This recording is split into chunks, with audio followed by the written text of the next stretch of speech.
Okay, so I'm making a transition now into continuing to talk about Coach Coleman, but also a couple other guys. And one of my favorite bands, Drive-By Truckers, has a song called "The Three Alabama Icons," right? Okay. And so I got I dubbed them the three Central Texas icons, right? Which Coach Coleman, LeRoy Coleman at University, Johnny-Tusa at Waco High, and Kent-Bachtel at Midway. And those three, and three biggest schools in the area, and they held down those jobs from around 85 or 86 in Tusa and Bechtel's cases. Actually, yeah, 86, maybe 87.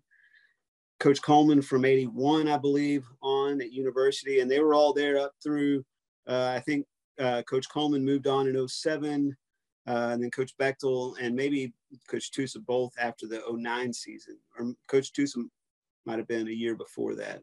Anyway, into the 2000s, without, getting into the specifics and not doing better research on my part, but a long time for all three of them.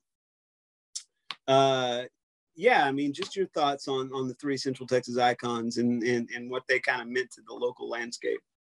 Yeah, of course, they were the guys at each of those three schools when I got to Waco in 1998 and got to know each of them, I would say, very well. To me, I've always said Kent and LeRoy were like peas in a pod in terms of, you could would have had a contest of who's the nicest guy you've ever met, and they might have finished in a dead heat. And that's not to say anything disparaging about Johnny-Tusa, who I also feel like is a great guy. Johnny to me always had a little bit more of an edge, and not in a bad way at all. But, I always would do my Bechtel impression, Bryce, they're just good kids. They're just good kids, Bryce. We're just not very good. Which I don't think he ever said that,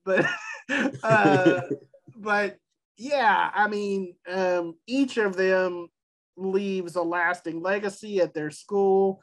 Of course, we lost Kent-Bachtel, a couple years back, and that was tough for his family and everyone really that knew him.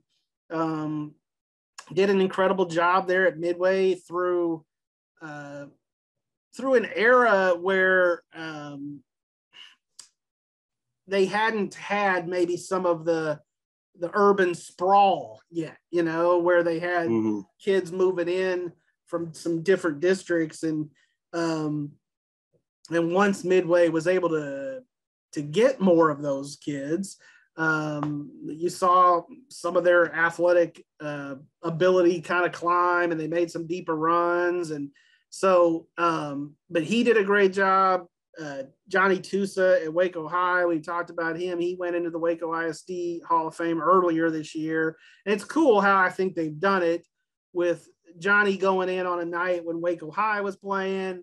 And then, of course, LeRoy going in on, I think they're calling it the LaDainian Tomlinson Classic on Friday night or something like that. Oh, I was not aware of that. I'll have to check into that. Yeah. I believe that's what they're calling this game. So,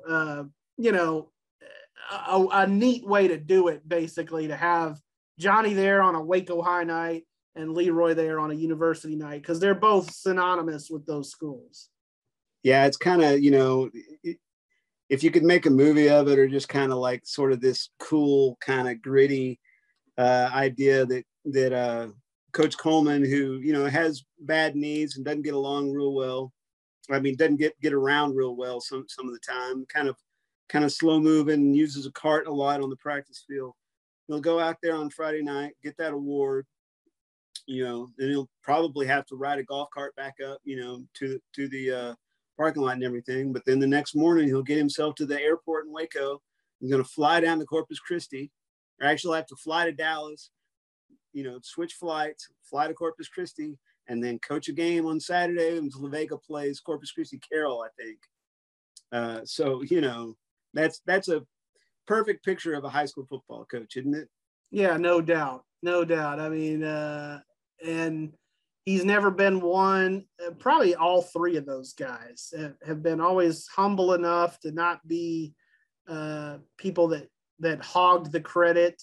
So I'm sure he'll, be a little bit sheepish about, the ceremony on Friday night, but certainly worthy to be honored. And then, like you said, go get on a plane and get back to the grind. I mean, that's what he knows. Mm-hmm, mm-hmm. So those were the kind of icons of their era, not to leave out anybody. There's been a lot of coaches that had long tenures and were during that period.